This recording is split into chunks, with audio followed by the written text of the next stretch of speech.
All right, so are you ready to really dive deep into this whole electronic patient records thing in Germany? Oh, yeah. We're talking about the EPA, and it gets pretty interesting. Yeah. But also pretty complicated pretty quickly. Oh, for sure, for sure. So let's jump right in. Okay. We're working from this overview document Okay. on the German electronic patient record system Right. by Jörg-Owe. Mm-hmm. And today we're going to try to unpack all the goals of it, the successes, the Yeah. stumbles, and kind of where it might be headed in the future. Sounds good. We'll also be looking at how Germany's approach compares to other countries. Right. So I think one of the most striking things here is that there's this gap between Germany's huge vision for the system and then the reality. yeah, it's like they're going for this Yeah. this huge goal of a Yeah. fully digital integrated healthcare system Mm. where all your records are just Yeah. easy to access. Accessible. Yeah, and it sounds amazing. Right. And In theory, it's great. Well, the document highlights that only 1% of insured people actually used it Oh, wow. in the first 2 years. That's like a huge reality check. It is. So what's causing that? Well, it seems like a couple of things. Okay. A big one is people being skeptical about data privacy. Right. Imagine handing over your entire medical history To this digital platform. a digital platform. Yeah. Yeah, you'd have reservations. Of course. Yeah. And about 14.7% of those who haven't signed up cite that as the main reason. Yeah, it's your health data you want to know. Right. It's in safe hands. Absolutely. It's interesting that the document mentions that there's also been hesitancy in other countries too, Yeah. like in the UK. Mm-hmm. So this isn't just a Germany thing. No, it's not. But there's another factor too that seems really specific to Germany, Yeah. and that's money. Yes, the financial side of things, for sure. Yeah. Absolutely. Germany's system is like paying doctors per service, fee for service model, and that actually makes it harder for the EPA to gain traction. I see. Because think about it, doctors are incentivized to see more patients Yeah. and perform more procedures, Right. not necessarily to spend extra time coordinating care through a digital system. So it's like even though the EPA is supposed to make things more integrated, Exactly. the way that they're getting paid kind of works against it. Precisely like trying to fit a square peg in a round hole. Yeah. And then on top of that, you've got this generational divide among doctors themselves. Oh, yeah, the clash of the docs. Yeah, exactly. Yeah, the document points out that younger doctors are more open to this, to these open health records. Much more open to it. But then older physicians are like, A lot of the older physicians are resistant to change. yeah, and it's kind of ironic because this is supposed to help them too. It really is ironic. Yeah. Yeah, in the long run, this technology could make their lives so much easier. You'd think so. You'd think. But let's not forget another big challenge that this document talks about. Okay. The fact that Germany's healthcare system is really fragmented. Right, it's notoriously fragmented, and that makes it really hard to share data seamlessly. It's a big contrast to the Scandinavian countries, Yeah. where it seems like things are a lot more integrated. Much more integrated. So we've got patients who are hesitant. Right. We've got a financial system that doesn't really work with it. Yeah. And then the whole system itself is Fragmented, yeah. it's like a puzzle with missing pieces. Yeah, good analogy. But is there any room for the patient's voice in all this? That's where things get interesting. Okay. The document highlights this growing call for patients to be more involved Okay. in developing the EPA. Makes sense. Because after all, it's their data. Why? It's their health, their lives that are at stake. So should patients have a bigger say? It's a good question. The document mentions the Netherlands as a place where patients have a much stronger voice. When it comes to health tech, They do. do you think that's a good model to follow?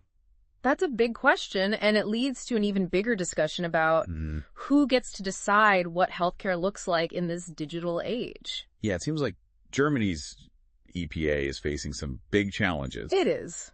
but there's definitely potential there. Oh, huge potential, absolutely. Okay, so we've seen the challenges, We have. but are there any signs of hope on the horizon? There are actually some glimmers of hope. Really? Yeah, we can dig into those after a quick break. Okay, sounds good. So those glimmers of hope.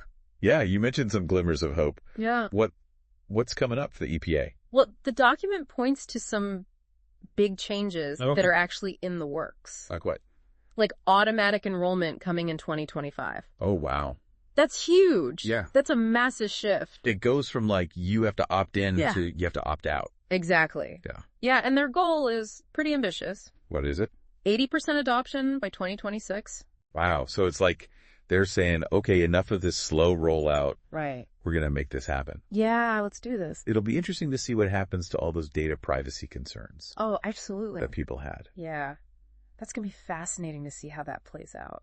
But we also have to think about the technology itself. Right. The document mentions that they're moving towards cloud-based storage. Yes. For all these health records. Which could be a real game changer. In terms of accessibility and security. Yeah, and then that opens up all kinds of possibilities. Oh, yeah, for sure. For cool features. Think about it. Yeah. A really comprehensive digital health record. Yeah. It could include everything. Like what? From your medical history, your medications, to lab results. Wow. Imaging scans, even vaccination records. It's like your whole health journey is right there. Right there at your fingertips. That would be amazing. It'd be incredibly empowering for patients. Yeah, and I feel like that could lead to much more personalized care. Absolutely. And preventative care. Yeah, imagine if your doctor could use that data to identify risks. Right, or like tailor a treatment plan. Yeah. To your specific, To your specific genetic makeup. The possibilities are kind of crazy. Maybe mind-boggling. Yeah, the document also talks about using all this EPA data for research.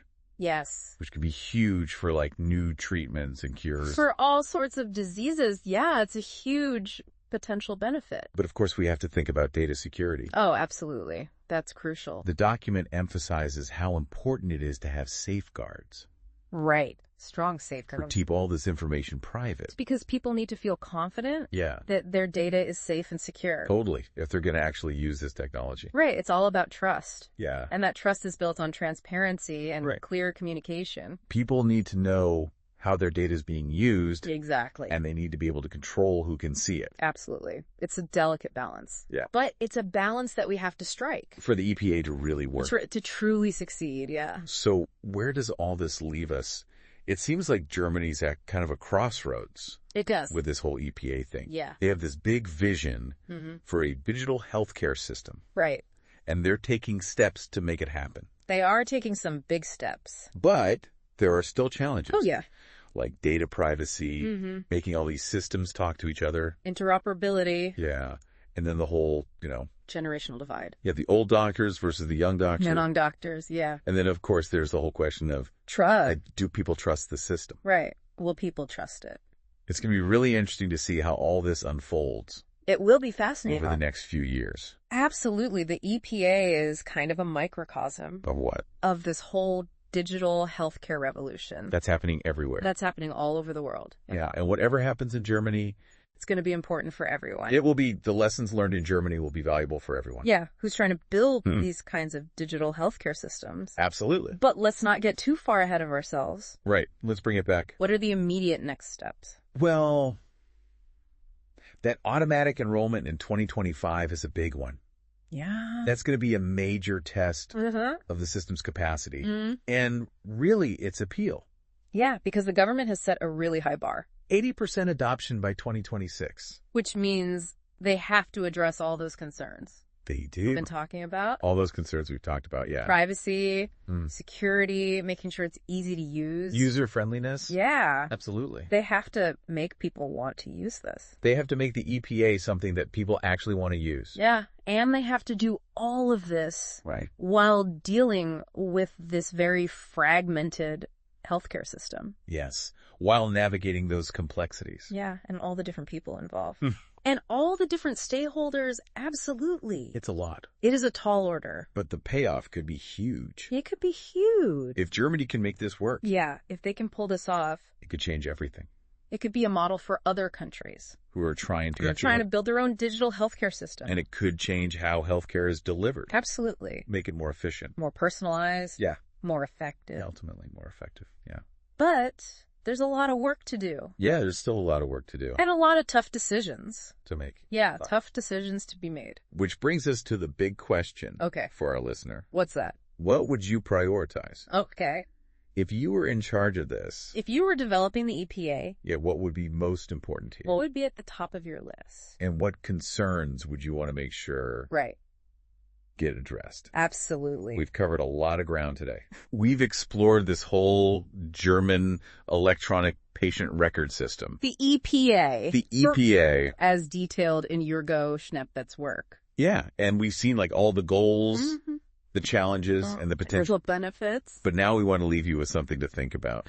Right. If you were designing the perfect Yes. electronic patient record system, The ideal system. what would it look like? What features would be essential? Yeah, and what would you be worried about? What concerns would you want to see addressed? We want to hear from you. Your insights are valuable. So keep thinking about this. Keep asking questions. Keep the conversation going. Absolutely. Thanks for joining us on the Deep Dive. It's been a pleasure. Imagine you're the one in charge. You're leading the development of this whole thing. Oh, wow. Where would you even start? I think for me, it would be finding that sweet spot Yeah. between having access to everything Right. and knowing that everything is secure. Absolutely. So like having all my medical info. Yeah. Right there. Yeah. My prescriptions, my test results, At your fingertips. that would be amazing. Yeah. It would be a game changer. But not if it means that my privacy is at risk. You got it. That's a big deal. Huge. And Schneppat's document really stresses that. Oh, yeah. So how do we actually make sure that patient data is safe? Right. Not just from people trying to hack in, Mm-hmm. but also like, Misuse. yeah, misuse within the system. Yeah. From the inside. I think transparency is key. Okay. I want to know exactly who can see my stuff Yeah. and why they need to see it. Absolutely. And I want to be able to say yes or no. You want control. Yeah, like it's my data. It's your data. It's like having this digital lockbox Right. for my health info. With you holding the key. And I'm the only one with the key. Exactly. But then there's that other thing we talked about. What's that? Using this data for research. Right. The document mentions that. Yeah, which could lead to like, Huge breakthroughs. yeah, like amazing new treatments. Medical breakthroughs. So how do we balance that Yeah. with keeping things private? That's the $1 million question. Right. It's the big challenge. I think it comes down to making sure people understand how their information might be used. Informed consent. Yeah, and letting them choose. Opt in or opt out. Exactly. And obviously any data that's used for research Right. has to be anonymous. Anonymized. Yeah, so you can't tell who it is. Not protect those identities. But even then, yeah. it's not a perfect system, It's not foolproof. especially with technology always changing. Right. Re-identification is a risk. Yeah, so we really need those safeguards Strong safeguard. that the document talks about. Absolutely. It's tricky. It is. But think about the possibilities. Okay. Yeah. What if we could use all this data Mm-hmm. to create personalized treatments Wow. or even predict outbreaks disease outbreaks. or like cure chronic illnesses? It's a powerful vision. It is. It's worth fighting for. But like Schneppet says, Mm-hmm. we have to be careful. We do. Balance the innovation Right. with ethics. And make sure we're putting patients first. Yeah, their needs. Their concerns. And that brings us to the end Oh, wow. of our deep dive Already. into this whole German electronic patient record system, The EPA. the EPA. Fascinating stuff. Yeah, we've talked about the challenges We of putting did. it into practice, Right. And the potential it has. but it could really change things. Transform healthcare. Exactly. Yeah. Hopefully this has given you a better idea Yeah. A deeper understanding. of how complex this system is It's complex. and what it could mean, For the future of healthcare. not just in Germany, But globally. everywhere. Yeah. But here's the thing. Okay. Any system like this Like the EPA. only works if people are involved. Right. Active participation. So what do you think? What are your thoughts? What are your concerns? What's your vision for the future? It all matters. It really does. So keep asking questions Stay engaged. and be part of shaping this. Absolutely. Thanks for joining us on the Deep Dive. It's been a pleasure.